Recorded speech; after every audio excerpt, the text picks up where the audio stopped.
అపరిచితుడు మూవీతో చియాన్ విక్రమ్ టాలీవుడ్ లో కూడా స్టార్ హీరో అయిపోయాడు. ఆ తర్వాత సరైన హిట్ లేకపోయినా విక్రమ్ కు ఉన్న క్రేజ్ సాధారణమైనది కాదు. రీసెంట్ రిలీజ్ ఇంకొకడు సాధించిన కలెక్షన్ టాలీవుడ్ లో విక్రమ్ కు ఉన్న క్రేజ్ ఎంతో చెబుతుంది. ఇప్పుడు ఈ టాలెంటెడ్ యాక్టర్ కుమారుడు సినీ అరంగేట్రానికి సిద్ధమైపోతున్నాడు. లండన్ లో చదువుకుంటున్న ధ్రువ్ కృష్ణ సినిమాల్లో ఎంట్రీ ఇచ్చేందుకు బాగా ఉత్సాహం చూపుతున్నాడట.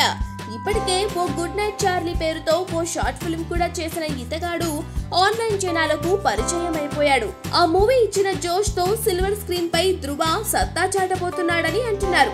ఇప్పటికే లండన్ లో ఫిల్మ్ ట్రైనింగ్ తీసుకున్న ధ్రువ్ కృష్ణ వచ్చే ఏడాది టాలీవుడ్, కోలీవుడ్ లలో పరిచయం కానున్నాడు. గుడ్ నైట్ చార్లీ చిత్రాన్ని చూసిన టాలెంటెడ్ డైరెక్టర్ శంకర్ ధ్రువ కృష్ణను తనే లాంచ్ చేస్తానని చెప్పాడు. శంకర్ నిర్మాణ సంస్థ ఎస్ పిక్చర్స్ విక్రమ్ కొడుకు సినిమాని నిర్మించనుండగా శంకర్ అసోసియేట్స్ లో ఒకరు ఈ మూవీకి దర్శకత్వం వహిస్తున్నారట.